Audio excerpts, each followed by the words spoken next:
할렐루야. 성도님들, 구독자님들 은혜 많이 받으세요. 부활하신 예수님이란 제목으로 말씀을 나누겠습니다.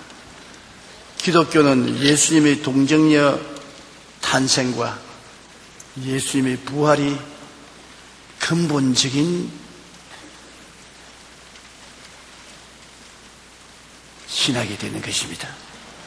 하나님의 아들이 동정녀 마리아를 통하여 육신을 입으시고 인간으로 오시고 인간의 죄와 불의, 추악과 저주와 절망과 죽음을 대신 짊어지시고 십자가에서 죽으셨다가 사흘 만에 사망을 이기고 부활하셔서 우리의 영원하신 구세주가 되신다는 복음이 우리가 믿는 진리인 것입니다. 한 역사신학자가 이런 말을 남겼습니다. 인류 역사의 가장 큰 사건 세 가지를 말한다면 첫 번째, 하나님이 인간으로 세상에 오셨다는 것, 즉 예수 그리스도의 탄생이요. 두 번째, 하나님이 죽으셨다는 것입니다. 사람이 죽은 것이 아닙니다. 하나님이 죽으셨다는 사건이고, 세 번째는 죽었던 하나님이 다시 살아났다는 것입니다. 그는 예수님의 탄생과 죽으심과 부활하심을 인류 역사의 가장 큰 사건으로 이야기한 것입니다. 오늘날 전 세계에는 날짜를 계산할 때 예수 믿는 나라나 안 믿는 나라나 상관할 것 없이 예수 그리스도의 태어나신 것을 기점으로 해서 Before Christ, After Christ, BC AD로 나눕니다.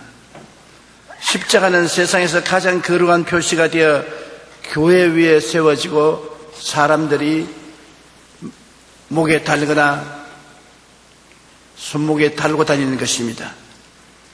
예수님 부활하신 오늘은 온 세상의 인류들이 부활을 찬미하고 부활을 노래하고 있습니다. 예수님의 동정녀 탄생과 십자가의 죽으심과 부활하심은 인류 역사 가운데 가장 큰 사건이요 진리의 복된 소식인 것입니다. 그런데 과연 부활을 하셨나? 이것이 늘 우리가 묻는 질문입니다. 과연 예수님이 죽으시다가 부활하시는가? 여러분, 예수님이 죽으시다가 부활하시면 예수님이 죽으시다가 부활한 사건을 본 증인들이 많이 있을 것입니다. 증인들이 없이 그냥 말한다면 거짓말이 될 수 있는 것입니다. 그러나 수많은 증인들이 다 예수 그리스도의 부활을 증거하면 그것은 사실일 수가 있는 것입니다. 예수님께서는 자신의 죽음과 부활을 미리 예언하신 것입니다. 우연히 일어난 것이 아닙니다. 예수님이 무능력에서 로마의 관원에게 잡혀서 죽으신 것이 아닙니다. 주님은 당신의 죽으심을 예언한 것입니다. 왜냐하면 세상에 오실 때 벌써 죽기 위해서 오신 것입니다. 우리 위해서 제물이 되시기 위해서 오셨기 때문에 주님은 죽으실 것을 예언하신 것입니다. 그리고 부활할 것을 예언하신 것입니다. 마가복음 10장 33절로 34절에 보라, 우리가 예루살렘에 올라가노니 인자가 대제사장들과 서기관들에게 넘겨지며 그들이 죽이기로 결의하고 이방인들에게 넘겨주겠고 그들은 넉넉하며 침뱉으며 채찍질하고 죽일 것이나 3일 만에 살아나리라 하시니, 예수님께서 말씀하신 대로 십자가에 못 박여 죽으시고 아리마대 요셉의 무덤에 장사 지내시고 무덤 문을 돌로 막으시고, 그리고 총독의 명령에 의해서 로마의 군인들이 철통같이 무덤을 지켰습니다. 그런데 셋째 날 아침에 막달라 마리아와 다른 마리아가 예수님께 향을 붓기 위해서 죽은 시체에 중동에서는 향을 붓는 것이 습관인 것입니다. 무덤을 찾아봤는데 갑자기 하늘에서 천둥병력이 일어나더니 빛난 옷을 입은 천사가 무덤에 와서 돌을 옮기는데 지키던 파수꾼들이 얼굴이 백지장같이 되어서 죽은 자가 되었습니다. 여자들도 정신이 없어서 보고 있는데 돌 위에 올라앉은 천사가 하는 말이 너희가 예수 그리스도를 찾는구나. 그는 이곳에 있지 않고 부활하셨다.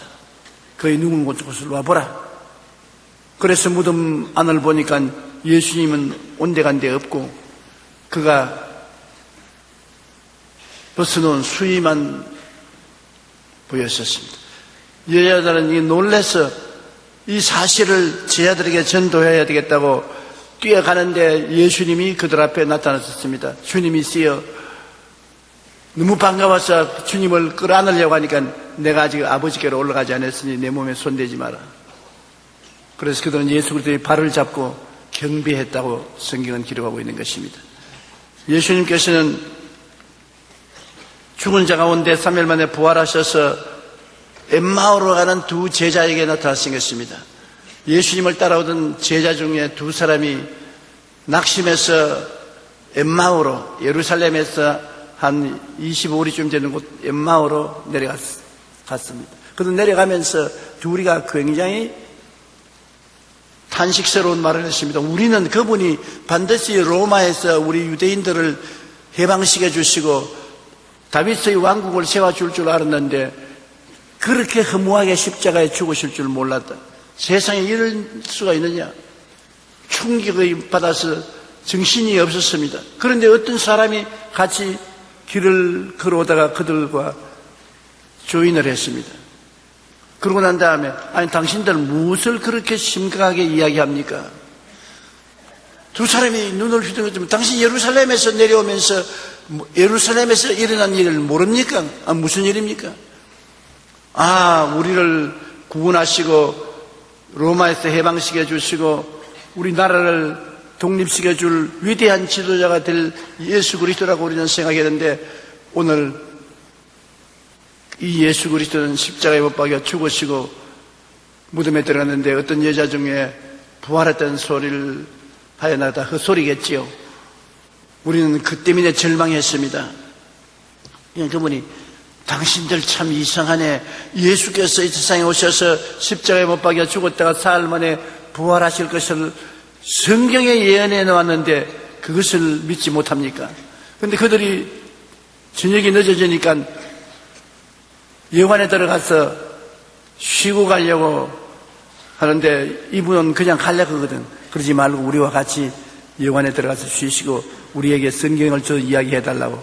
그래서 여관에 들어가서 식탁에 앉아서 빵을 가지고서 축사를 하는데 이분이 축사하고 난 다음에 보니까는 눈이 탁 열리는데 예수님이시거든.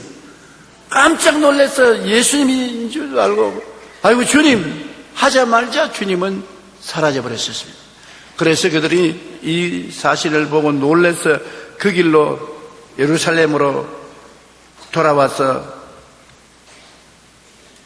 도마가 없는 10제자들이 모이는 곳에 가니까 10제자들이 말하기를 예수님은 죽은 데 가운데서 살아났고 부활하셔서 그들 가운데 왔다고. 그래 그들은 예수 그리스도를 만났다고 이구동성으로 흥분해서 야단인 것입니다. 요한복음 20장 19절로 20절에 보면 이날 곧 안식 후 첫날 저녁 때 제자들이 유대인들을 두려워하여 모인 곳에 문을 닫았더니 예수께서 오사 가운데 서서 이르시되 너희에게 평강이 있을지어다. 이 말씀을 하시고 손과 옆구리를 보이시니 제자들이 주를 보고 기뻐하더라. 예수님은 제자들이 나타나서 못자국 난 손, 창자국 난 옆구리를 보여주신 것입니다. 그런데 도마가 어디에 갔다가 늦게 어슬렁어슬렁 와서 그 이야기를 듣고 참 어리석은 사람들이다. 예수 그리스도가 어떻게 죽었는데 부활을 한단 말이가. 나는 진짜로 그가 부활해서 내게 온다면 내 손을 가지고서 그 손 못자국에 넣어보고 옆구리를 손가락을 넣어보고 그래야 믿지. 안 그러고 당신네처럼 환상을 보고 난다면 그렇게 흥분하지 않겠다. 뭘 만져보고 확실한 증거를 해야지. 그렇게 어리석은 여자들처럼 사나이 대장부들이 그렇게 믿느냐. 그 여자들이 할 말이 없어요. 그런데 8회가 지나고 난 다음에 도마도 같이 모여 있는데 예수님께서 나타나셨습니다. 그리고 도마 앞에 서서 손을 내밀고, 도마야, 네 손을 내서 내 이 못자국난 손바닥을 만져보라. 옷을 걷으면서 내 옆구리에 손을 넣어서 만져보라. 도마가 놀라가지고서 얼굴이 새파랗게 되어서 주는 나의 주님이시요 나의 하나님이십니다. 이 사람아, 네가 본고로 믿느냐? 안 보고 믿는 자가 복이 있다. 그래서 도마도 예수님의 부활을 체험하게 된 것입니다. 성경은 요한복음 20장 26절로 27절에 8해를 지나서 제자들이 다시 집안에 있을 때 도마도 함께 있고 문들이 닫혔는데 예수께서 오사 가운데 서서 이르시되 너에게 평강이 있을지어다 하시고 도마에게 이르시되 내 손가락을 이리 내밀어 내 손을 보고 내 손을 내밀어 내 옆구리에 넣어보라. 그리하여 믿음 없는 자가 되지 말고 믿는 자가 되라. 그 다음에 예수님께서 나는 갈릴리에 가서 너희를 기다리겠으니 갈릴리로 오너라 그랬어요. 사라졌어요. 제자들이 예루살렘에서 갈릴리로 내려갔는데 언제 예수님이 나타날지 알 수가 없어요. 그래서 베드로가 원래 고기잡이니까 옛 지금 버릴 수가 있습니까? 심심하고 시간이 있고 할 일이 없으니까 나는 고기 잡으러 간다. 다른 제자들도 나도 하고 함께 따라서 고기 잡으러 갔습니다. 갈릴리 호수에 들어가서 밤새도록 그물을 던졌습니다. 그동안에 3년 동안 고기를 안 잡아봤으니까 많이 서툴어지고 그물을 던져 땡겨도 한 마리도 못 잡았습니다. 아침 부연히 날이 새어갈 때 어떤 분이 해변가에서 얘들아 그래 그물을 오른쪽에 던져라 그러면 잡으리라. 그래 오른편에 그물을 던지니까 굉장히 많이 잡혔단 말입니다. 예수님이 미리 제자들 위해서 고기들에게 명령을 내려가지고서 오른편에 다 모이도록 하신 것입니다. 여러분 주님께서 도와주시려면 못할 일이 없습니다. 예수님께서 처음 베드로 만났을 때도 깊은 곳에 가서 그물을 던져라. 원래 깊은 곳에 그물 던져서 고기 안 잡힙니다. 그러나 주님께서 고기를 전부 깊은 곳에 모아놓고 난 다음에 그물 던져라. 그물 던지니까 찢어지도록 고기가 잡힌 것입니다. 주님께서 축복을 하시면은 사람의 생각을 초월한 기적이 일어나는 것입니다. 그날 배 우편에 그물을 던져서 땡겨보니 가득히 고기가 잡힌지라 제자 중 한 사람이 예수님이시다. 그러니까 베드로가 그냥 웃옷을 걸쳐 입고 물로 뛰어들어서 헤엄을 쳐서 나오고 다른 제자들은 그물을 끌고 나왔는데 나와보니 예수님이 숯불을 피워놓으시고 생선을 구워놓고 빵을 구워놓고 기다린 것입니다. 제자들이 그물을 끌어 당겨서 고기를 헤아려 보니 153마리였다. 상세히도 헤아려 봤어요. 예수님께서 떡을 주시고 생선을 구워 주시고 방금 잡아온 생선 좀 가져오라. 가져오니까 예수님이 구워서 제자들에게 먹이셨습니다. 예수님께서 여러분 우리에게 영적인 일만 관심을 가지고 세상에 이런 관심이 없다고 생각하는 사람은 큰 잘못입니다. 제자들이 밤새도록 고기 잡았으니 배가 고플 줄 알고 빵과 생선을 구워서 준비하시는 주님이신 것입니다. 오늘날 우리에게 무엇을 먹을까, 무엇을 입을까, 무엇을 마실까 염려하지 말라. 이는 다 이방인들이 염려하는 것이요 너희 천부께서 이 모든 것이 너희에게 있어야 될 줄 아시나니라. 그 나라와 그 일을 먼저 구하라. 그러면 이 모든 것을 너희에게 더하시리라. 여러분 하나님께서 여러분을 어디 간지 돌보신다는 것을 확인해야 될 것은 성경에 너희가 나를 택한 것이 아니라 내가 너희를 택했다고 말한 것입니다. 여러분이 예수님을 찾아서 부르시어 구원받은 것이 아니라 예수님이 수많은 사람 가운데 여러분을 택해가지고서 여러분을 구원하신 것입니다. 그러므로 나를 택하신 이도 예수님, 나를 부르신 이도 예수님, 나를 보내신 이도 예수님인 것입니다. 그러므로 나가 죄를 짓고 불의하고 추악하고 세상에 말할 수 없는 망나니 했을 때 주님이 나를 택해서 불러주셨는데 이제 그래서 예수 믿고 구원을 받고 주님 믿고 살아보려고 애쓰는 우리를 주님께서 버릴 택이 없습니다. 사람들이 와서 종종 제게 이런 말합니다. 목사님, 주님이 과연 내와 같이 계실까요? 주님이 나를 버리지 아니하실까요? 주님이 나를 떠나지 아니하실까요? 그때마다 제가 하는 말이 있습니다. 당신이 죄를 짓고 불의하고 추악하고 버림받아야 마땅한 삶을 살 때 예수를 믿게 된 것은 당신이 믿은 것이 아니라 예수님이 당신을 택했다. 그럴 때도 주님이 택해서 주의 백성으로 삼으려고 했는데 지금이야 그때보다 훨씬 낫지 않느냐. 주님이 당신을 위해서 십자가에 못 박여 몸짓고 피 흘려 그 무거운 죄의 대가를 지불한 당신인데 버릴 택이느냐. 여러분, 오늘 주님이 여러분을 굉장히 사랑하십니다. 여러분이 주님을 사랑한 것이 아니라 주님이 여러분을 먼저 사랑했고, 여러분이 주님을 찾은 것이 아니라 주님이 여러분을 먼저 찾은 것입니다. 그러므로 주님은 여러분을 귀하고 귀하게 생각하는 것입니다. 예수님께서 베드로와 제자들하고 식사를 하시고 난 다음 베드로에게 이런 질문을 했습니다. 베드로야, 네가 나를 사랑하느냐? 사랑이라는 말에는 두 가지 단어가 있습니다. 아가페라는 사랑은 하나님의 신적 사랑을 말하는 희생적인 사랑. 그 다음에 그냥 친구로 사랑하는 필레오입니다.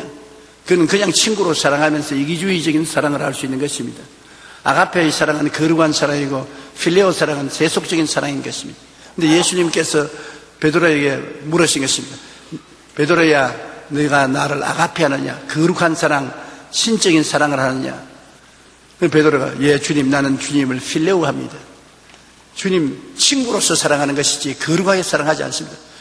왜냐하면 주님을 사랑한다고 했다가 전에 3번 부인한 서지선 체험이 있거든요. 그러니 자신을 잃어버렸었습니다.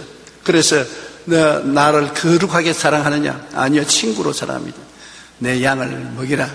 또 잠시 예수님께서 베드로야, 내가 나를 아가페하느냐? 거룩하게 사랑하냐? 주님, 나는 주님을 필레오합니다. 친구로 사랑합니다. 내 양을 쳐라.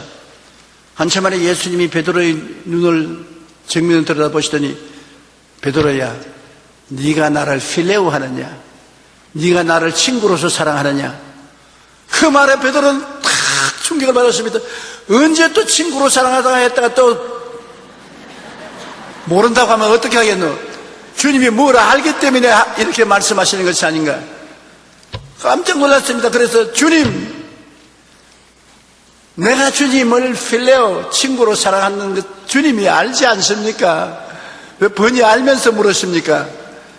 내가 이렇게 말하고 난 다음에 또 주님을 배반할지도 모르니까 자신은 없습니다. 그러나 지금은 필레오로 사랑합니다. 그래, 내 양을 치라. 그러고 난 다음 주님께서 너는 나를 따르라.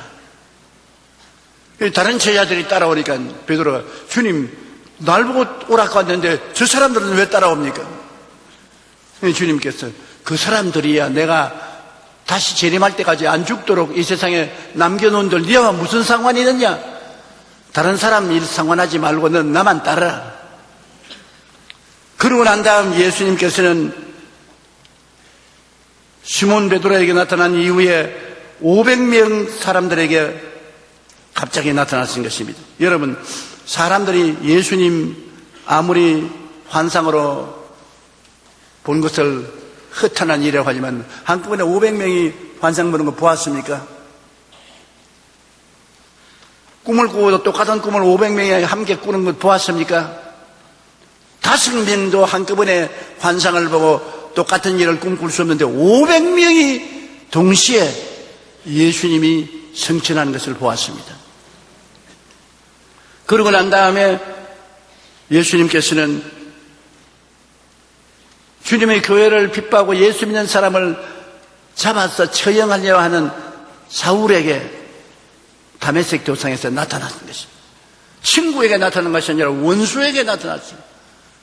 예수 그리스도의 교회를 회파하고 예수를 믿는 사람들을 잡아서 예루살렘으로 끌고 와서 심판하려고 하는 사울에게 예수님이 나타나셨습니다. 그래서 사울은 그 예수님을 만나보고 난 다음 바울이 되어버리고 마는 것입니다. 이름을 바울로 바꾸고 그리스도의 위대한 사도가 된 것입니다. 고린도전서 15장 8절에 보면 맨 나중에 만삭되지 못하여 난 자 같은 내게도 보이셨나니라. 예수님의 죽으심과 부활하심은 많은 역사가들에게 의해서 기록되었습니다. 예수님을 십자가에 처형시킨 빌라도는 빌라도 보고서에 예수님의 죽음에 대해서 상세하게 기록했습니다. 반대하는 사람들이 예수님 십자가에 못 박혀 죽었다는 것 거짓말이다. 실제로 예수님 죽은 일이 없다. 그러나 예수님을 처형에 처한 빌라도가 자기의 기록에 상세하게 예수님을 처형한 것을 기록하고 있는 것입니다. 초기 역사가인 요세푸스는 예수님에 대해 그는 메시아였다, 우리 유대인들 지도층 사람들이 그를 고소했기 때문에 십자가 처형을 받으셨다라고 기록하고 있는 것입니다. 로마 역사가인 타키투스도 그리스도는 디베리우스 통치 기간 중에 총독 빌라도에 의하여 처형되었다라고 기록되어 있는 것입니다. 예수님은 확실히 죽으셨고, 그다음 옥스퍼드 대학의 역사 교수였던 토마스 아놀드는 예수님의 부활에 대하여 이렇게 말하셨습니다. 토마스 아놀드라면 역사학자들은 전 세계에서 몰라주는 사람이 없습니다. 그는 위대하고 훌륭한 역사학자인데, 나는 여러 해 동안 과거의 역사를 연구하고 조사하며 이에 대해 기록한 문헌과 유물을 고증하여 사실 여부를 조사했습니다. 그런데 하나님께서 우리에게 주는 표징, 곧 그리스도가 죽으셨다가 살아났다는 사실보다 더 분명하고 완전한 사실을 인류사에서 보지 못했습니다. 그가 인류의 역사를 다 연구해 봤는데 예수님이 죽었다가 부활했다는 역사적 사실보다 더 명확하고 확실한 것은 읽어본 적이 없다고 말한 것입니다. 역사가들이 예수님의 죽음과 부활을 역사적 사실임을 확실히 증거하고 있는 것입니다. 부활에 대한 최고의 증거는 제자들의 변화인 것입니다. 여러분, 예수님이 잡히실 때 제자들이 다 도망쳤습니다. 예수님이 가장 사랑하던 제자 베드로가 예수님을 3번이나 모른다고 부인했습니다. 그런데 그 이후에 예수님의 11제자가 다 순교를 당했습니다. 예수님이 부활하지 않았는데 거짓 이야기를 보고서 목숨을 버릴 사람들이 있겠습니까? 그것도 한두 사람이 아니라 제자 모두가 다 순교를 당했습니다. 그것은 예수님이 부활하시고 난 다음 제자들을 만나 주셨기 때문에 부활한 예수를 확실히 보고 체험했으므로 조금도 의심할 수 없이 부활한 것을 알았기 때문에 죽음을 조금도 두려워하지 않았던 것입니다. 예수님이 죽었다가 부활하셔서 눈에 보이도록 나타나시고 그들에게 모습을 보여주었으니 부인할 수가 없는 것입니다. 부활하신 예수님은 제자들에게는 확실한 분이었던 것입니다. 맥카트니 박사는 기독교의 대적자들에게 이렇게 말했습니다. 예수님의 제자들 중에는 예수님을 배반한 자가 한 사람도 없었습니다. 죽은 예수를 살았다고 거짓말하면서 목숨을 바칠 사람이 누가 있겠습니까? 오늘날 예수님의 부활에 대한 가장 확실한 증거는 내 안에 지금 살아 계신다는 것입니다. 여러분, 우리가 가장 행복한 데가 언제입니까? 내 속에 예수님이 계신다는 것을 확인할 때 가장 행복하지 않아요? 그런데 우리가 찬송 부를 때도 내 안에 예수님이 계신 것을 느낄 수가 있고, 기도할 때도 느낄 수가 있고, 말씀을 읽을 때도 예수님이 내 안에 계신 것을 느낄 수가 있는 것입니다. 예수님이 내 안에 계신 것을 알기 때문에 사방으로 우겨쌈을 당하여도 쌓이지가 않습니다. 답답한 일을 당해도 낙심하지 않습니다. 핍박을 받아도 버림받지 않습니다. 거꾸러뜨림을 당해도 망하지 않습니다. 우리가 항상 예수 죽인 것을 몸에 짊어지면 예수의 생명도 우리 몸에 나타나게 하려면 항상 내 속에 계신 예수님의 생명이 나를 붙잡아주고 있기 때문에 우리들은 부인할 수가 없는 것입니다. 예수님이 부활하셔서 내 속에 함께 계신다는 이것은 너무나 놀라운 축복인 것입니다. 우리가 예수님의 부활을 확실히 체험해야만 한 것입니다. 우리의 대성물이 되신 예수님이 무덤에서 부활한 사실을 알고 그것을 믿음을 통해서 우리의 생애 속에 큰 변화를 체험해야 되는 것입니다. 고린도전서 15장 3절로 4절에 성경대로 그리스도께서 우리 죄를 위하여 죽으시고 장사지낸 바 되셨다가 성경대로 사흘 만에 다시 살아났다. 예수님이 부활했다는 것은 우리로서는 우리가 죄악 속에 살고 있고 더러움 속에 살고 있고 질병 속에 살고 있고 저주 속에 살고 있고 사망 속에 살고 있는데 예수님이 하나님 아들이 우리와 같이 이 세상에 들어오셨다는 것은 우리의 살고 있는 무덤 속에 주님이 같이 들어온 것입니다. 죄악의 무덤, 불결의 무덤, 질병의 무덤, 저주의 무덤, 사망의 무덤에 예수님이 들어와서 그 무덤에서 우리를 끌어안고 부활하신 것입니다. 여러분, 주님은 죄악의 무덤에서 부활하셨고 불결의 무덤에서 부활하셨고 질병의 무덤에서 부활하셨고 저주의 무덤에서 부활하셨고 사망의 무덤에서 부활하신 것입니다. 그러므로 이 예수로 말미암아 여러분, 우리들은 주와 함께 죄악에서 부활하고 불결에서 부활하고 질병에서 부활하고 저주에서 부활하고 죽음에서 부활하신 것입니다. 성경에는 예수의 죽음을 우리 몸에 짊어지면 예수의 생명도 우리 몸에 나타나게 하렵니다. 예수 죽음, 내 죽음, 예수 부활, 내 부활, 예수 성천, 내 성천, 예수 천국, 내 천국인 것입니다. 그리스도와 우리는 하나가 된 것입니다. 예수님께서 하나님으로서 나와 같은 사람이 되어 온 것은 나와 하나가 되려고 오신 것입니다. 나와 함께 죄악의 무덤에 살았고 불결의 무덤에 살았고 질병의 무덤에 살았고 저주의 무덤에 살았고 죽음의 무덤에 살았습니다. 나와 함께 33년간 살았습니다. 그러고 난 다음 주님께서 이 무덤 문을 박차고 일어나신 것입니다. 부활하셨습니다. 나를 위해서 부활하신 것입니다. 나는 이 세상 죄의 무덤에 들어있지 않습니다. 더러움의 무덤에 들어있지 않습니다. 병의 무덤에 들어있지 않습니다. 저주의 무덤에 들어있지 않습니다. 죽음의 무덤에 들어있지 않습니다. 내 속에 부활하신 예수님이 들어왔기 때문에 나는 무덤을 이기고 부활한 생명을 가진 사람이 되고 마는 것입니다. 마태복음 27장 64절로 66절에 보면 그러므로 명령하여 그 무덤을 사흘까지 굳게 지키게 하소서. 그의 제자들이 와서 시체를 도둑질하여 가고 백성에게 말하되 그가 죽은 자 가운데서 살아났다 하면 후의 속임이 전보다 더 클까 하나이다. 빌라도가 이르되 너희에게 경비병이 있으니 가서 힘대로 굳게 지켜라 하거늘 그들 경비병과 함께 가서 돌을 임봉하고 무덤을 굳게 지켰습니다.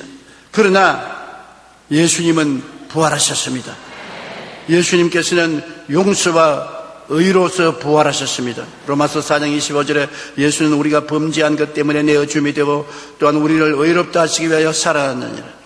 예수님이 무덤에서 부활했다는 것은 죄를 다 청산하고 죄를 용서하고 의로움을 우리에게 주시기 위해서 부활하신 것입니다.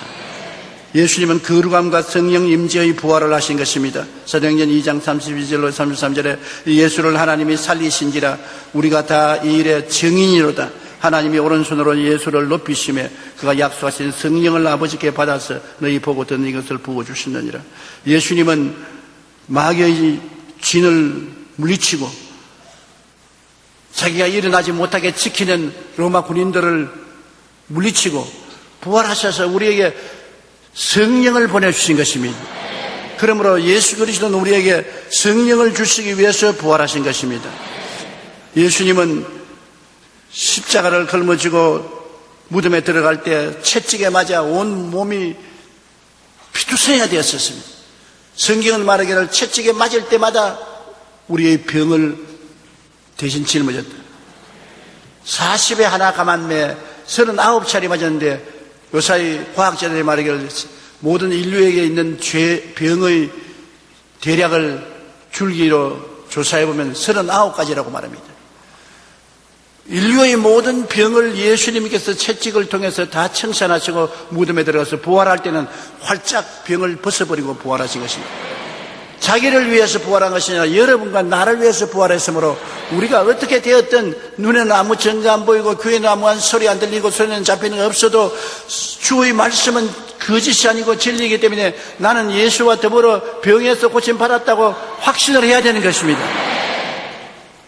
예수님의 그 다음 부활은 축복의 부활인 것입니다. 고린도후서 9장 8절에 하나님이 능히 모든 은혜를 너희에게 넘치게 하시나니 이는 너희로 모든 일에 항상 모든 것이 넉넉하여 모든 착한 일을 넘치게 하려 하십니다. 한번 따라 읽어주십시오. 너희로 모든 일에 항상 모든 것이 넉넉하여.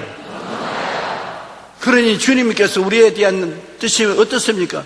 모든 일에 항상 모든 것이 넉넉하여. 너만 잘 먹고 잘 입고 잘 살아라 그렇게 말한 것이 아니라 모든 착한 일을 넘치게 하리 하십니다. 착한 일을 넘치게 하기 위해서 우리에게 모자람이 없이 풍부하게 주시겠다는 것입니다. 내가 풍부하게 하나님께 받아서 착한 일을 넘치게 할 때 하나님께서는 그와 더불어 우리에게 누릴 수 있는 은총도 주시는 것입니다. 가난하고 헐벗고 굶주리고 병들고 벌거벗고 사는 것이 하나님의 뜻이 아닙니다. 절대로 아닙니다. 왜? 예수님이 그것 때문에 십자가에 못 박여 무덤에 들어갔다가 그것을 청산하고 부활하셨기 때문에 주님은 모든 일에 항상 모든 것이 넉넉하여 모든 착한 일을 넘치게 하는 여러분이 되기를 원하시는 것입니다. 그렇기 때문에 이것을 여러분께서 생각하고 그것을 꿈꾸고 믿고 입으로 시인하십시오. 여러분 생각 속에 나는 모든 일에 항상 모든 것이 넉넉하게 만들어졌다고 생각하십시오. 여러분이 항상 바라보고 꿈꾸는 것은 나는 모든 일에 항상 모든 것이 넉넉하여 부족함이 없다고 바라보십시오. 그리고 그것을 믿으십시오. 그리고 입술로 시인하십시오. 나는 모든 일에 항상 모든 것이 넉넉하여 모든 착한 일을 넘치게 하고 산다고 입술로 말하십시오. 여러분 입술의 말이 여러분의 삶의 분위기를 만들어주는 것입니다. 사람은 자기가 어떤 분위기를 만드는가에 따라서 하나님이 역사하느냐 마귀가 역사하는가 두 중에 하나가 되는 것입니다. 나는 모든 일에 항상 모든 것이 없어서 착한 일을 할 수도 없고 헐벗고 굶주리고 절망에 처해있다.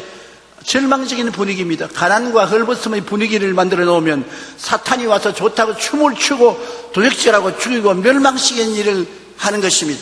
그러나 나는 예수 그리스도의 십자가의 보혈로 말미암아 은총을 받아서 모든 일에 항상 모든 것이 넉넉하여 모든 착한 일을 넘치게 한다고 시인을 하면 예수님께서 그 분위기 속에 들어오셔서 생명을 얻되 풍성히 얻게 만들어주는 것입니다. 내 운명은 내 마음 속에서 만들어가는 것입니다. 지킬 만한 것보다 내 마음을 지켜라. 생명의 근원이 이에서 남이라고 했습니다. 생명의 근원이 마음에서 나오는데 마음을 다스리는 자가 운명을 다스리는 것입니다. 마음을 어떻게 다스립니까? 생각을 긍정적으로 먹고 올바른 꿈을 갖고 긍정적으로 믿고 제일 중요한 것이 긍정적으로 말을 함으로 마음을 밝고 맑고 환하게 다스릴 수 있는 것입니다. 마음에 어떤 분위기가 있습니까? 여러분 지금 여러분 마음을 한번 들여다보십시오. 어떤 분위기입니까? 절망적인 분위기입니까? 미움과 원한이 꽉 들어찬 분위기입니까? 탄식과 고통이 꽉 들어찬 분위기입니까? 슬픔과 절망의 분위기입니까? 분위기가 그러면 여러분의 운명과 미래는 그렇게 열매 맺게 되는 것입니다. 마음에 가득한 것이 밖으로 나옵니다. 마음에 없는 것이 나오지 않습니다. 안 보이는 것이 보이는 것으로 옷 입고 나오는 것입니다. 그러나 여러분 마음의 분위기가 밝고 맑고 환하고 오늘은 기쁘고 즐거울 뿐 아니라 오늘보다 내일은 더 나아지고 모레는 더 나아진다. 나는 행복하다. 나는 평안하다. 나는 기쁘고 즐겁다. 나는 형통하다. 나는 복받았다. 그러한 분위기를 만들어 놓으면 하나님께서 오셔서 그 안에 거하시고 그 분위기대로 기적을 산출해 주시는 것입니다. 내 믿은 대로 될지어다. 그러므로 여러분께서 항상 마음의 분위기를 올바르게 만드십시오. 친구집에 갔을 때도 친구집이 깨끗이 정돈되고 향수를 뿌려서 향기가 나면 그 친구집에 앉아서 오래 이야기하고 놀고 싶습니다. 분위기가 좋으니까. 그러나 친구집에 갔는데 집안 살림이 다 어지러워지고 파리가 가득 나르고 먹은 쓰레기통에 쓰레기가 꽉 들어차고 썩은 냄새가 나면 친구가 좀 더 있으라고 붙잡아도 있기 싫습니다. 분위기가 엉망이기 때문에 있기 싫어지는 것입니다. 절대로 집에 쥐가 많다, 파리가 많다, 벌레가 많다고 원망하지 마십시오. 왜냐? 쓰레기통에 쓰레기가 꽉 들어차기 때문에 그 분위기 속에는 쥐가 안 올 수가 없습니다. 내가 쥐가 오도록 벌레가 오도록 파리가 오도록 만들어 놓았었습니다. 밥 찌꺼기와 집안 쓰레기를 다 안 치우고 갖다 넣었으니 쥐가 얼마나 좋아합니까? 쥐 천국이지요. 파리 천국이지요. 벌레 천국을 만들어 놓고 난 다음에 이놈의 쥐야, 이놈의 벌레야, 이놈의 파리야 왜 왔나고 욕을 할 수가 있습니까? 쥐나 벌레나 파리를 없애려면 소재를 착 해버리죠. 깨끗하게 하고 난 다음에 그곳에 깨끗한 꽃을 심는 환경을 만들어 놓으면 나비가 날라오고 벌이 날라오고 꿀을 치고 하지. 분위기가 좋으니까 쥐 보고 오라 해도 안 옵니다. 그 먹을 거 없는데 왜 가나? 벌레 보고 오나라 해도 아유 우리는 그 너무 깨끗해서 못 가겠다. 파리 보고 오라. 아유 무슨 먹을 거 시작하죠. 우리는 안 갑니다. 여러분의 마음은 여러분이 다스리는 것입니다. 내가 내게 천국 열쇠를 주노니 땅에서 매면 하늘에서 매일 것이요 땅에서 풀면 하늘에서 풀리리라. 천국의 열쇠는 여러분 손에 있는 것입니다. 그러므로 예수님이 부활하실 때는 축복의 부활입니다. 예수님의 부활을 마음속에 받아들이면 죄가 사라지고 의의 분위기가 되고 추악함이 사라지고 거룩함의 분위기가 되고 질병의 사라지고 건강의 분위기가 되고 저주가 사라지고 축복의 분위기가 되고 그 다음 영생 복락의 부활의 분위기가 만들어지는 것입니다. 요한복음 11장 25절로 26절에 나는 부활이요 생명이니 나를 믿는 자는 죽어도 살겠고 무릇 살아서 나를 믿는 자는 영원히 죽지 아니하리니. 부활하신 예수님이 속에 계신데 우리가 죽을 택이 있습니까? 영원히 죽지 않습니다. 고린도전서 15장 20절로 22절 우리 다 같이 한번 읽어보십시다. 그러나 이제 그리스도께서 죽은 자 가운데서 다시 살아나사 잠자는 자들의 첫 열매가 되셨도다. 사망이 한 사람으로 말미암았으니 죽은 자의 부활도 한 사람으로 말미암는도다. 아담 안에서 모든 사람이 죽은 것 같이 그리스도 안에서 모든 사람이 삶을 얻으리라. 여러분은 삶을 얻었습니다. 옆에 계신 분에게 당신은 영생을 가지고 있습니다. 기가 막히게 놀라운 축복을 우리가 받은 사람인 것입니다. 세상에 이런 복을 받을 줄 누가 알았습니까?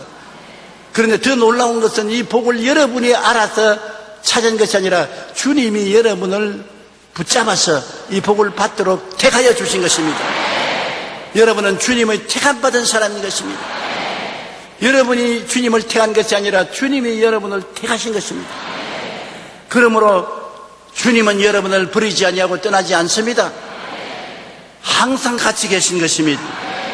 한번 따라 말씀해서 나는 주님의 택하심을 받은 사람이다. 그렇기 때문에 우리가 예수 그리스도를 바라보면 구원과 희망이 넘쳐나는 것입니다. 십자가를 통하여 구원이 오고 주님이 우리에게 주신 성령을 통하여 희망이 넘쳐나는 것입니다. 모세가 수르 광야에서 마라의 쓴물을 나무를 던져서 달게 한 것처럼 오늘 십자가를 우리 가슴에 품으면 십자가를 통하여 모든 쓴물이 달아지는 것입니다. 정말 십자가를 안고 매달리고 기도하면 십자가를 통하여 염려, 근심, 불안, 초조, 절망, 좌절, 미움, 분노가 다 사라지고 달아지는 것입니다. 마음속에 사망의 독이 없어지는 것입니다. 죄의 독, 부정의 독, 질병의 독, 저주의 독, 죽음의 독이 사라지는 것입니다. 십자가는 위대한 치료의 능력을 그 속에 갖추고 있는 것입니다. 십자가에서 생명이 넘쳐나는 것입니다. 십자가 내가 처음 볼 때 내 마음의 큰 고통이 사라지다. 마음의 고통이 십자가를 통하여 사라진 것입니다. 그러므로 예수 십자가를 통하여 우리는 구원과 희망을 가질 수가 있는 것입니다. 요한복음 3장 16절로 11절에 하나님이 세상을 이처럼 사랑하사 독생자를 주셨으니 이는 그를 믿는 자마다 멸망하지 않고 영생을 얻게 하려 하심이라. 하나님이 그 아들을 세상에 보내신 것은 세상을 심판하려 하심이 아니요 그로 말미암아 세상이 구원을 받게 하려 하심이라. 하나님은 구원하시기를 원하시는 것입니다. 우리 한 사람도 멸망받고 심판받아 망하고 지옥에 들어가기를 원치 아니하시는 것입니다. 모든 사람을 다 구원해서 영생을 얻게 하기를 원하시는 것입니다. 하나님은 좋은 하나님이신 것입니다. 여러분의 아버지가 되시는 것입니다. 그러므로 우리가 이 아버지 하나님께 예수님을 통해서 나아갈 때 아버지는 얼마나 큰 은총과 사랑을 여러분 주시기를 원하시지 않겠습니까? 탕자에 비유해서 예수님 말씀하기를 아버지를 떠나 세상에 나가서 허랑방탕하여 완전히 죽게 되었을 때 회개하고 자복하고 아버지께 돌아오니 아버지가 뭐라고 말했습니까? 저놈의 자식, 아버지 재산 다 가지고 탕진 가산하고 돌아온 놈 나가라! 들어오지 마라! 내 눈에 앞에 싹 사라져라! 그렇게 할 줄 알았는데 그 아버지가 뛰어나와서 끌어안고 목을 어금매고 눈물을 흘리면서 내 아들아 자랐다. 그러고 난 다음 종들아 제일 좋은 옷을 갖다 입혀라. 신발을 갖다 신겨라. 아들 된 증거로 가락지를 끼워라. 그리고 살찐 송아지를 잡아라. 먹고 즐기자. 이 내 아들은 잃었다가 찾았으며 죽었다가 살아났다. 이게 아버지의 마음인 것입니다. 아버지는 자식을 겉으로 미워한다고 하지만 속으로 미워할 수 없습니다. 부모가 자식을 속으로 미워합니까? 겉으로 말이 안 맞아서 좀 마음 상한 말을 서로 하더라도 속은 사랑하고 있다. 자식을 사랑하고 있는 것입니다. 그 부모의 부모가 누굽니까? 하나님이신 것입니다. 하나님 우리를 만드신 것입니다. 그것도 하나님의 형상과 모양대로 만들었으니 하나님 닮은 자식으로 만들었으니 얼마나 하나님이 사랑하십니까? 그러므로 이 하나님께서는 여러분이 주께로 돌아오도록 기다리고 여러분을 택하고 환영하고 기뻐하시고 좋아하시는 것입니다. 로마서 5장 10절에 곧 우리가 원수 되었을 때 그의 아들의 죽으심으로 말미암아 하나님과 화목하게 되었은즉 화목하게 된 자로서 더욱 그의 살아나심으로 말미암아 구원을 받을 것입니다. 미국의 유명한 철학자인 윌리엄 제임스는 27살 때 신경쇠약증에 걸렸습니다. 보통 신경쇠약증에 걸린 사람은 마음에 이런 모를 공포 때문에 떨다가 자살을 하는 것입니다. 제임스도 병이 악화되면서 자살의 유혹을 받고 있었는데 그 자살을 안 하려고 그 몸부림을 치고 발버둥을 쳤습니다. 그러나 마음이 너무나 희망이 없어지고 좌절되고 절망하니까 자살 안 할 수가 없어요. 사람들이 자살하는 것 자기가 이길 수 없기 때문에 자살하는 것입니다. 그때 누가 곁에 있어서 도와주면 자살 안 할 수 있습니다. 근데 제임스는 자살할 수밖에 없는 마음의 고통이 다가와서 발버둥을 쳤는데 어느 날 성경을 읽는데 나는 부활이요 생명이니라는 요한복음 11장 25절의 말씀을 읽었습니다. 그 순간에 말할 수 없는 전율적인 감동이 마음속에 다가왔습니다. 그는 죽은 자도 살리시는 예수님께서 내 병 못 고치겠느냐? 보통 사람은 보통으로 그렇게 읽고 지나갈 것인데 성령이 역사하셔서 예수님이 나는 부활이요 생명이니 나를 믿는 자는 죽어도 살겠고 살아서 나를 믿는 자는 영원히 죽지 않으시니 죽은 자도 살리는 예수님께서 나 이 신경쇠약에서 못 고치겠느냐 그런 신념이 들어와서 마음에 깊은 감동을 느끼고 하루 종일 주님이 부활하셔서 나도 살린다 입으로 시인했는데 그 신경쇠약증이 깨끗이 사라지고 마는 것입니다. 그러고 난 다음에 그는 미국을 대표하는 세계적인 철학자가 되었었습니다. 누구든지 부활하신 주님을 만나면 변화되어 영혼이 잘됨같이 범사에 잘되며 강건하고 생명을 얻되 넘치게 얻게 되는 것입니다. 그리고 예수님은 부활하신 증거로서 여러분 우리에게 성령을 보내주십니다. 어린아이가 태어나면 응아하고 울면서 호흡을 합니다. 폐가 바람을 빨아들여서 호흡을 하는 것입니다. 우리도 예수님을 구주로 모시고 구원받자마자 성령 바람이 우리 속에 들어오는 것입니다. 하나님의 생명의 바람인 성령께서 우리 속에 들어오는 것입니다. 그래서 성령이 우리가 돌아와서 마음을 변화시키는 것입니다. 가난한 자에게 복된 소식을 전하시는 성령님 마음속에 가난의식을 버리고 축복의식을 갖도록 만들어주는 것입니다. 가난한다, 못 산다, 안 된다 이거 싹 없애버리고 잘 산다, 잘 된다, 부자다, 축복받는다 부여의식으로 채워주는 것입니다.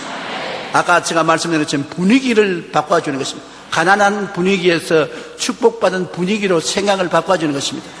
가난한 자에게 복된 소식을, 포로된 자에게는 자유의 소식을, 세상에 염려, 근심, 불안, 초조, 정말, 좌절 이런 것에서 포로가 되어서 끌려다니는 마음속에 이것은 주님의 뜻이 아니다. 십자가를 통해서 다 자유와 해방을 얻었다는 마음의 확신을 주시는 것입니다. 믿음은 들음에서 나며 들음은 그리스도의 말씀으로 마음인데 성령이 오셔서 마음속에 말씀하는 음성을 들으면 믿음이 생겨나고 믿음을 통해서 치료가 다가오는 것입니다. 눈먼 자에게 다시 보게 함을 증거한다. 우리가 옛날에는 에덴 동산에 있어서 아버지 하나님을 보고 에덴을 바라보고 영생을 바라보고 살았는데 죄를 짓자 영혼이 죽고 눈이 어두워졌습니다. 아버지도 못 보고 천국도 못 보고 지옥도 못 보고 영생도 못 보는 우리들에게 성령이 오셔서 눈을 밝혀주므로 우리 마음의 눈이 열려서 지금은 아버지를 믿음으로 봅니다. 예수님을 믿음으로 보고요, 천당도 보고 지옥도 봅니다. 세상 사람은 전혀 모르는 영적인 세계를 바라보고 깨닫게 만들어주는 것입니다. 그리고 마귀에게 눌려서 심신이 병들고 고통스러운 사람에게는 성령이 오셔서 눌린 자를 자유케 하는 하나님의 은혜를 알려주는 것입니다. 눌려있을 필요 없다. 스트레스에서 해방되어라. 성령이 오셔서 예수 그리스도 이름으로 스트레스에서 해방시켜주고 하나님의 은혜의 해를 전하는 소식을 전해냅니다. 은혜의 해라는 것은 옛날에 구약의 희년이라고 50년 만에 옛날 것으로 돌아갑니다. 종으로 팔렸으면 50년이 지나면 값없이 원상 복구가 되고 땅 팔아먹고 집 팔아먹고 한 것이 있으면 50년 후에는 주인에게 돌아가는 것입니다. 성령이 오셔서 우리에게 말하는 것은 예수님이 십자가에 죽었다 부활하심으로 우리를 옛날 그대로 복구시켜 주신다. 옛날 아버지 하나님의 아들로 복구시켜 주신다. 옛날에 에덴 동산의 삶으로 복구시켜 주신다. 기쁨과 소망과 사랑과 영생을 복구시켜 주신다. 그러므로 예수 믿으면 여러분 하나님 안에서 새로운 삶을 얻고 하나님이 계획하신 그대로 살게 되는 것입니다. 종교적인 의식만 받아들이는 것이 아닙니다. 무슨 철학을 받아들이는 것이 아닙니다. 우리의 생활 속에 하나님의 새로운 삶의 계획이 이루어지게 되는 것입니다. 누구든지 그리스도 안에 있으면 새로운 피조물이라. 이전 것은 지나갔으니 보라 새것이 되었도다. 새것이 되었으니 그럼 새것은 무엇입니까? 오중보험과 삼중 축복을 누리며 사는 사람들인 것입니다. 죄에서 용서받고 불의에서 용서받고 치료받고 아브라함의 복을 받아 모든 일이 항상 모든 것이 능력하여 모든 착한 일을 넘치게 하고 그리고 사망과 음부에서 벗어나서 영생 복락을 얻은 사람이 되는 것입니다. 여러분은 육신은 죽어도 속사람은 죽지 않는 것입니다. 하나님은 나는 아브라함의 하나님이요 이삭의 하나님이요 야고보의 하나님이라고 말했습니다. 그게 원어로 보면은 과거를 쓰지 않고 나는 지금 아브라함의 하나님이고 지금 이삭의 하나님이고 지금 야고보의 하나님이다. 나는 죽은 자의 하나님이 아니라 산 자의 하나님이다. 그러므로 지금 아브라함, 이삭도 야곱도 하나님 앞에서는 살아있다는 것입니다. 그러므로 하나님은 여러분과 나 앞에 살아계신 하나님, 여러분이 육신은 죽어도 영적으로는 살아서 주님 앞에 계시는 여러분이 되는 것입니다. 그러므로 영혼이 잘 되고 범사에 잘 되며 강건하고 생명을 얻되 넘치게 얻는 전인 구원을 얻어서 여러분 이 세상에 부끄럼 없이 슬픔 없이 탄식 없이 살아갈 수 있는 여러분 자신이 된 것을 생각하고 꿈꾸고 믿고 입술로 고백하십시오. 누가 뭐라고 말해도 하나님께서 그리스도 안에서 이 새로운 생명을 계획해 놓으신 것입니다. 십자가에 몸짓고 피 흘리신 은혜로 말미암아 주님이 허락하신 오중보험과 삼중 축복을 여러분이 누리게 되시기를 주님 이름으로 축원합니다. 그것을 누리게 하기 위해서 성령이 우리에게 와서 역사하는 것입니다. 국민일보에 노숙자로 지내며 알코올 중독에 빠졌던 50대 남성이 간증한 것이 실린 적이 있습니다. 원래 건설업을 하던 그는 두 아들과 식당 일을 하던 아내와 함께 단란하게 잘 살았습니다. 교회도 열심히 나가서 안수집사도 되고 건축위원장도 되었었습니다. 그런데 어느 날 그 아내가 이단에 빠졌어요. 이단이란 무섭습니다. 이단에 빠지자 집안일을 돌보지 않고 이단에 끌려가서 집을 숯밭으로 만들어버렸습니다. 그게 낙심한 이분은 술을 먹기 시작했습니다. 그래서 알코올 중독자가 되었었습니다. 아내와 별거하게 되었고 아들 둘이는 낙심해서 가출해버리고 설상가상으로 IMF가 다가오며 건설업을 하던 그가 부도까지 나자 직장도 잃어버리고 집도 쫓겨나고 노숙자가 되었었습니다. 그래서 노숙자로서 길거리에서 자고 깨면서 사람들이 던져주는 돈을 받아서 술을 마시고 완전히 폐인이 되었었습니다. 이제는 올 때 갈 데 없이 노숙자로서의 삶도 살 수 없을 정도가 되자 할 수 없이 노숙자 쉼터로 도움을 받기 위해서 갔는데 그곳에 가니까 성경을 보자 마음에 탁 깨달음니다. 내가 옛날에 성경을 읽고 성경 말씀대로 살려고 했는데 이 꼬락서니가 무엇이냐. 그래서 노숙자 쉼터에서 성경을 읽기 시작하자 회개하기 시작하고 눈물을 흘리고 하나님과 가까워졌습니다. 그러자 성경 속에서 얻은 것이 마음의 감동으로 부활과 희망인 것입니다. 희망이 생겨자 기도하기 시작한 것입니다.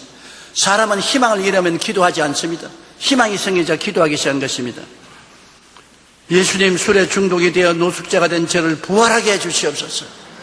내게 새로운 부활의 생명을 주셔서 그런 부활하신 주님을 만나 알코올 중독자로 노숙자로 살던 삶이 완전히 청산하게 되고 새로운 삶을 살게 된 것입니다. 자기 힘으로도 능으로도 안 되는데 부활하신 예수님이 들어오자 그 놀라운 해방시키는 힘이 솟아올라온 것입니다. 샘물이 솟아오르듯이 올라가서 변화된 것입니다. 그렇기 때문에 그로 말미암아 그는 새 사람이 되고 다시 교회로 돌아가서 오늘날 착실한 성도가 되어 있습니다.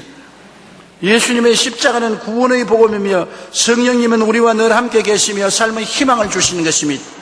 성령이 임하시면 우리는 모든 가난과 고통과 억압과 굴레에서 벗어나 하나님의 은혜와 사랑 가운데 살게 되는 것입니다.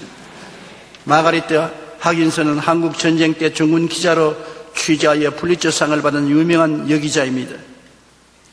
중공군이 쳐들어와서 포위를 당해서 추운 겨울에 온갖 고생을 당하는 미군 병사들에게 나아가서 이 여기자가 물었습니다. 군인을 보고서 만일 내가 하나님이라면 당신은 무엇을 구하겠습니까? 그러니까 병사는 슬픈 낯으로 이렇게 대답했습니다. Give me tomorrow. 나에게 내일의 희망을 주십시오. 왜냐하면 언제 죽을지 모르니까 중공군에게 포위당했어요. 이 말이 기사로 실리면서 아주 유명한 이야기가 되었었습니다. 러시아의 소설가인 도스토옙스키는 희망이 없이 산다는 것은 삶을 포기한 것이나 마찬가지다. 병사의 짧은 이 한마디는 인간은 내일의 희망이 없다면 살아갈 수 없다는 것을 단적으로 보여준 것입니다. 예수님의 십자가는 구원의 복음입니다. 십자가는 우리 가슴 속 절망의 썬물을 달게 변화시키며 예수님이 부활하시면 내일의 희망을 주는 복된 소식인 것입니다. 그러므로 그리스도는 모든 절망을 안고 십자가 무덤에 들어갔다가 절망을 다 멸하시고 난 다음에 영원한 희망을 갖고 부활하신 것입니다. 예수 안에서 우리는 용서받은 희망이 있습니다. 예수 안에서 거룩하고 성령 받을 희망이 있습니다. 예수 안에서 심신이 치료받을 희망이 있습니다. 예수 안에서 아브라함의 복을 받을 희망이 있습니다. 예수 안에서 천당 복락을 누릴 희망이 있습니다. 나도 전인 구원을 받아 영원히 잘되고 범사에 잘되며 강건하고 생명을 얻되 풍성히 얻을 희망이 있습니다. 믿음, 소망, 사랑, 의, 평강, 희락을 갖고 살 수 있는 희망이 있습니다. 사랑과 희락과 화평과 오래 참음과 자비와 양성과 충성과 온유와 절제와 같은 성령의 열매를 맺을 희망이 있습니다. 우리는 우리 앞에 희망이 있고 우리 주변에 희망이 있고 내일의 희망이 있습니다. 그 희망을 기록하고 우리에게 전달해진 성경책을 가지고 있습니다. 이 안에 모든 하나님이 우리에게 주신 희망이 기록되어 있는 것입니다. 오늘 여러분께서는 절망을 벗어버리고 나오십시오. 예수님을 구주로 모시면 그리스도가 이 희망으로 여러분 속에 가득히 채워주시는 것입니다. 희망이 있기 때문에 사방으로 우겨쌈을 당해도 쌓이지 않습니다. 답답한 일을 당해도 낙심하지 않습니다. 핍박을 받아도 버림받지 않습니다. 그 구르떠림을 당해도 망하지 않습니다. 희망이 있습니다. 내일이 있습니다. 버림받지 않았습니다. 우리는 그러므로 하나님께 감사하고 찬미하며 어두움에서 빛을, 무에서 유를 창조하시는 하나님과 더불어 영원히 살아가게 될 것입니다. 우리 기도드리겠습니다. 살아계신 우리 아버지 하나님, 희망을 주신 하나님 감사합니다. 이 세상의 내일을 바라지 못한다는 것은 얼마나 절망인 것입니까? 지금도 내일도 마음속에 그리스도로 말미암아 희망을 갖고 사망을 이기고 승리하는 기대를 갖고 살 수 있으니 얼마나 감사합니까? 아버지 하나님, 오늘 우리 모든 마음속에 그리스도께서 희망으로 부활하여 주시옵소서. 부활의 활짝 희망의 꽃을 피우게 도와주시옵시고 하나님의 영광이 충만하게 도와주옵소서. 예수님 이름으로 기도합니다. 할렐루야. 아멘. 목사님 감사합니다. 구독과 좋아요는 제작하는 데 힘이 됩니다. 감사합니다.